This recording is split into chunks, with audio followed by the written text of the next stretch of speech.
Chapter 3. A Caucus Race and a Long Tail. They were indeed a queer-looking party that assembled on the bank. The birds with draggled feathers, the animals with their fur clinging close to them, and all dripping wet, cross, and uncomfortable. The first question, of course, was how to get dry again. They had a consultation about this, and after a few minutes it seemed quite natural to Alice to find herself talking familiarly with them, as if she had known them all her life. Indeed, she had quite a long argument with the Lorry, who at last turned sulky and would only say, "I am older than you, you must know better." And this Alice would not allow, without knowing how old it was, and as the Lorry positively refused to tell its age, there was no more to be said. At last the mouse, who seemed to be a person of some authority among them, called out, "Sit down, all of you, and listen to me. I'll soon make you dry enough." They all sat down at once, in a large ring, with the mouse in the middle. Alice kept her eyes anxiously fixed on it, for she felt sure she would catch a bad cold if she did not get dry very soon. "Ahem," said the mouse with an important air. "Are you all ready? This is the driest thing I know. Silence all around, if you please." William the Conqueror, whose cause was favored by the Pope, was soon submitted to by the English, who wanted leaders, and had been of late much accustomed to usurpation and conquest. Edward and Morcar, the Earls of Mercia and Northumbria— "Ugh," said the Lorry, with a shiver. "I beg your pardon," said the mouse, frowning, but very politely. "Did you speak?" "Not I," said the Lorry hastily. "I thought you did," said the mouse. I proceed. "Edwin and Morcar, the Earls of Mercia and Northumbria, declared for him, and even Stigand, the patriotic Archbishop of Canterbury, found it advisable—" "Found what?" said the duck. "Found it," the mouse replied rather crossly. "Of course you know what it means." "I know what it means well enough when I find a thing," said the duck. "It's generally a frog or a worm. The question is, what did the Archbishop find?" The mouse did not notice this question, but hurriedly went on. "Found it advisable to go with Edgar Atheling to meet with William and offer him the crown. William's conduct at first was moderate, but the insolence of his Normans— How are you getting on now, my dear?" it continued, turning to Alice as it spoke.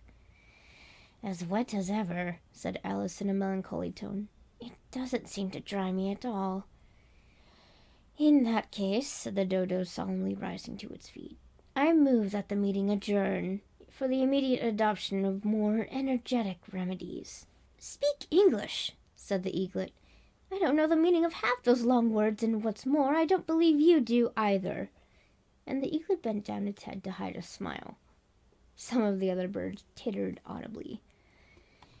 "What I was going to say," said the dodo in an offended tone, "was that the best thing to get us dry would be a caucus race." "What is a caucus race?" said Alice. Not that she wanted much to know, but the dodo had paused as if it thought somebody ought to speak, and no one else seemed inclined to say anything.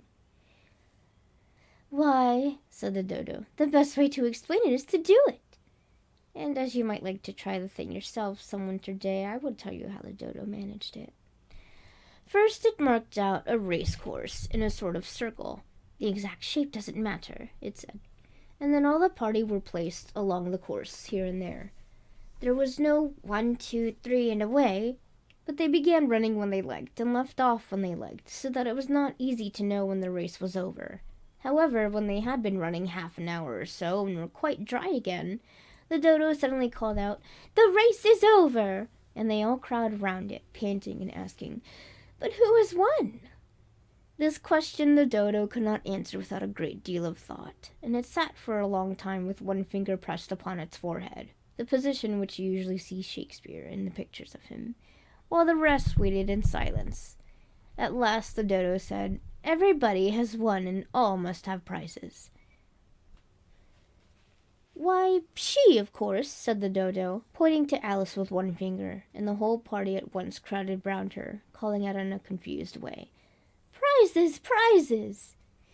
Alice had no idea what to do, and in despair, she put her hand in her pocket and pulled out a box of comfits. Luckily, the salt water had not got into it, and handed them round as prizes. There was exactly one apiece, all round. "But she must have a prize herself, you know," said the mouse. "Of course," the dodo replied very gravely. "What else have you got in your pocket?" he went on, turning to Alice. "Only a thimble," said Alice sadly. "Hand it over here," said the dodo. Then they all crowded round her once more, while the dodo solemnly presented the thimble, saying, "We beg your acceptance of this elegant thimble." And when it had finished the short speech, they all cheered. Alice thought the whole thing very absurd, but they all looked so grave that she did not dare to laugh. And as she could not think of anything else to say, she simply bowed and took the thimble, looking as solemn as she could. The next thing was to eat the comfits. This caused some noise and confusion, as the large birds complained that they could not taste theirs, and the small ones choked and had to be patted on the back. However, it was over at last, and they sat down again in a ring and begged the mouse to tell them something more. "You promised to tell me your history, you know," said Alice, "and why it is you hate C and D," she added in a whisper, half afraid that it would be offended again. "Mine is a long and sad tale," said the mouse, turning to Alice and sighing. "It is a long tale, certainly," said Alice, looking down with wonder at the mouse's tail. "But why do you call it sad?" And she kept on puzzling about it while the mouse was speaking, so that her idea of the tale was something like this. Fury said to a mouse that he met in the house, "Let us both go to law. I will persecute you. Come, I'll take no denial. We must have a trial, for really this morning I've nothing to do." Said the mouse to the cur, "Such a trial, dear sir, with no jury or judge, would be wasting our breath." "I'll be judge, I'll be jury," said cunning old Fury. "I'll try the whole cause and condemn you to death." "You are not attending," said the mouse to Alice severely. "What are you thinking of?" "I beg your pardon," said Alice very humbly. "You had got to the 5th bend, I think?" "I had not!" cried the mouse, sharply and very angrily. "Not," said Alice, always ready to make herself useful, and looking anxiously about her. "Oh, do let me help to undo it." "I shall do nothing of the sort," said the mouse, getting up and walking away. "You insult me by talking such nonsense." "I didn't mean it," pleaded poor Alice. "But you're so easily offended, you know." The mouse only growled in reply. "Please come back and finish your story," Alice called after it, and all the others joined in chorus. "Yes, please do." But the mouse only shook its head impatiently and walked a little quicker. "What a pity it wouldn't stay," sighed the lory, as soon as it was quite out of sight, and an old crab took the opportunity of saying to her daughter, "Ah, my dear, let this be a lesson to you never to lose your temper." "Hold your tongue, Ma," said the young crab, a little snappishly. "You're enough to try the patience of an oyster." "I wish I had our Dinah here. I know I do," said Alice aloud, addressing nobody in particular. "She'd soon fetch it back." "And who is Dinah, if I might venture to ask the question?" asked the lory. Alice replied eagerly, for she was always ready to talk about her pet. "Dinah's our cat, and she's such a capital one for catching mice, you can't think, and I wish you could see her after the birds. Why, she'll eat a little bird as soon as look at it." This speech caused a remarkable sensation among the party. Some of the birds hurried off at once. One old magpie began wrapping itself up very carefully, remarking, "I really must be getting home. The night air doesn't suit my throat." And a canary called out in its trembling voice to its children, "Come away, my dears. It's high time you were all in bed." On various pretexts they all moved off, and Alice was soon left alone. "I wish I hadn't mentioned Dinah," she said to herself in a melancholy tone. "Nobody seems to like her down here, and I'm sure she's the best cat in the world. Oh, my dear Dinah, I wonder if I shall ever see you any more." Here poor Alice began to cry again, for she felt very lonely and low-spirited. In a little while, however, she again heard a little pattering of footsteps in the distance, and she looked up eagerly, half hoping that the mouse had changed its mind and was coming back to finish his story.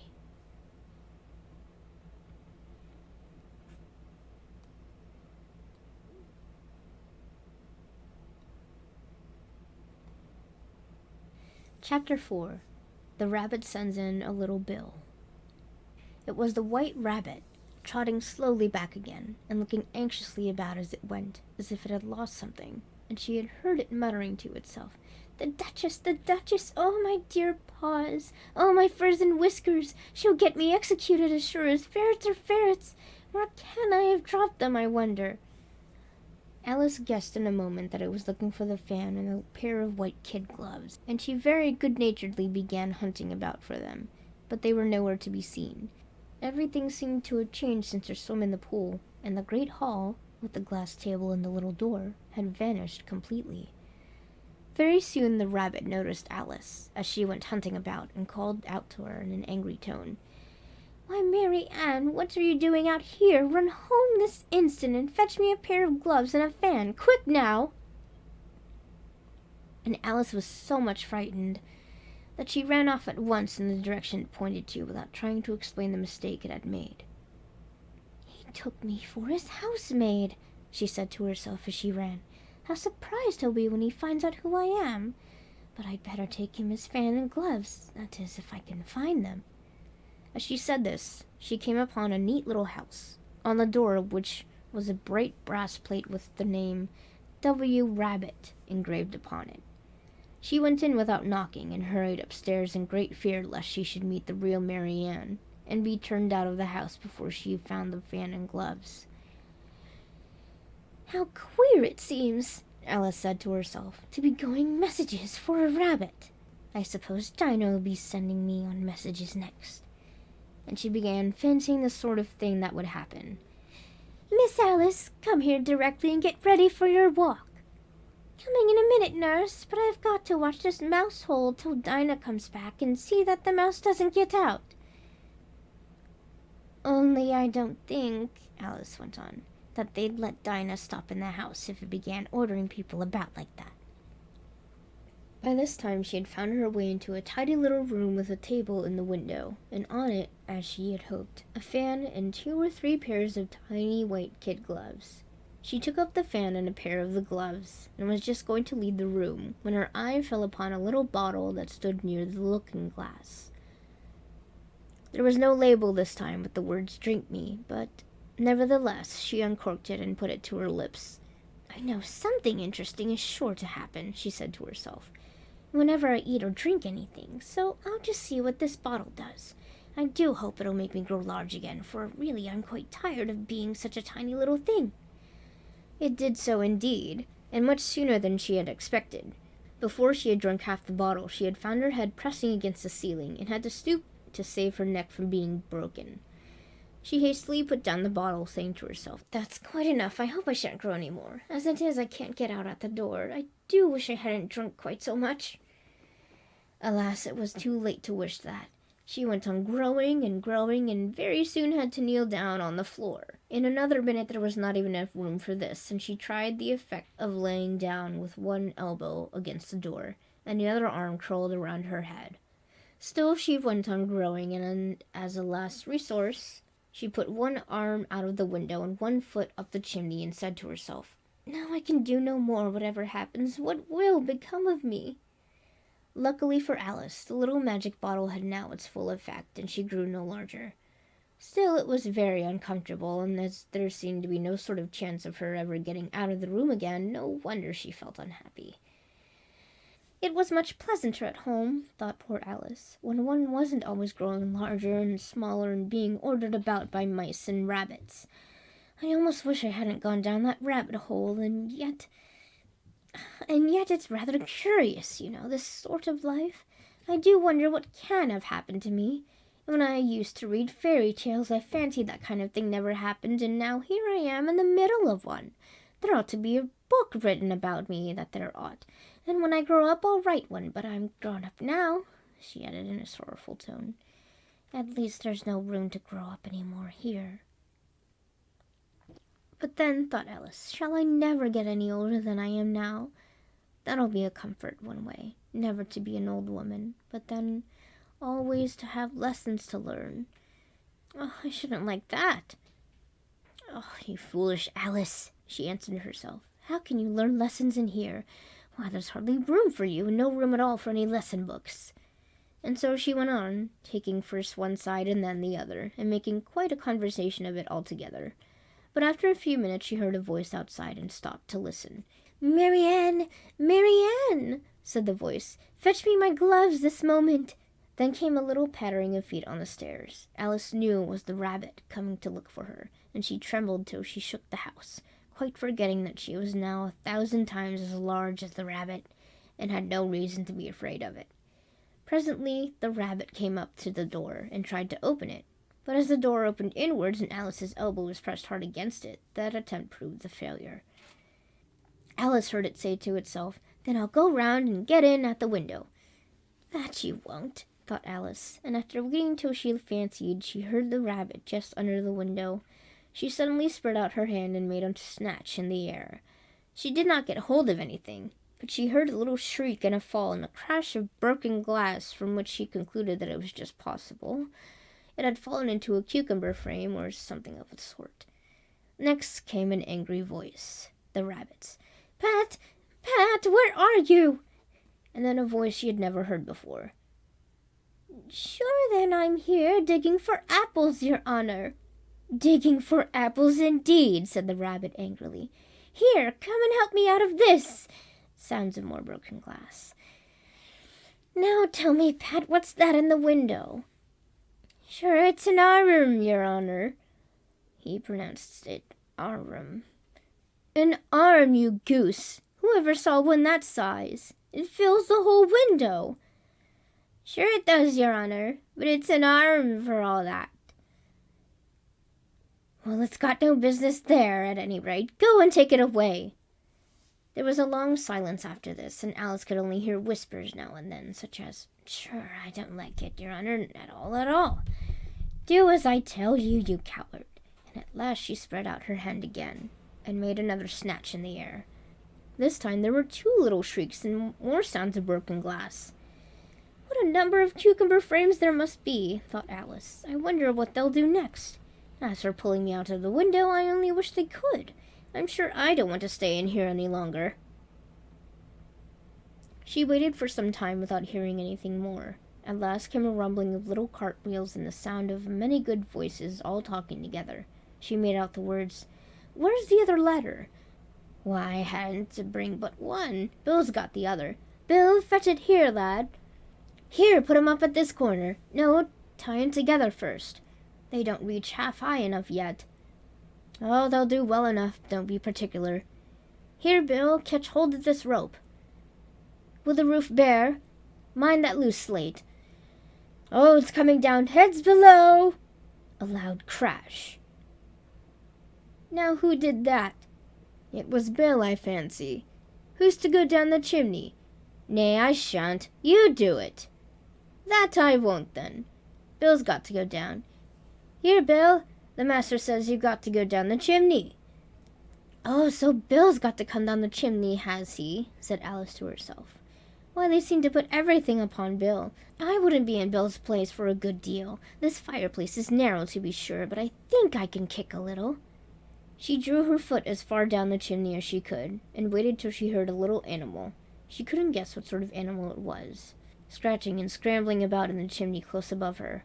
Then saying to herself, "This is Bill," she gave one sharp kick and waited to see what would happen next. The first thing she heard was a general chorus of, "There goes Bill!" Then the rabbit's voice alone, "Catch him! You by the hedge!" Then silence, and then another confusion of voices. "Hold up his head, Brandy, now. Don't choke him. How was it, old fellow? What happened to you? Tell us all about it." Last came a feeble squeaking voice. "That's Bill," thought Alice. "Well, I hardly know. No more, thank ye, I'm better now. But I'm a deal too flustered to tell you. All I know is something comes at me like a jack-in-the-box, and up I goes like a skyrocket." "So you did, old fellow," said the others. "We must burn the house down," said the rabbit's voice, and Alice called out as loud as she could, "If you do, I'll set Dinah at you." There was a dead silence instantly, and Alice thought to herself, "I wonder what they will do next. If they had any sense, they'd take the roof off." After a minute or two, they began moving about again, and Alice heard the rabbit say, "A barrowful will do to begin with." "A barrowful of what?" thought Alice. But she had not long to doubt, for the next moment a shower of little pebbles came rattling in at the window, and some of them hit her in the face. "I'll put a stop to this," she said to herself, and shouted out, "You'd better not do that again," which produced another dead silence.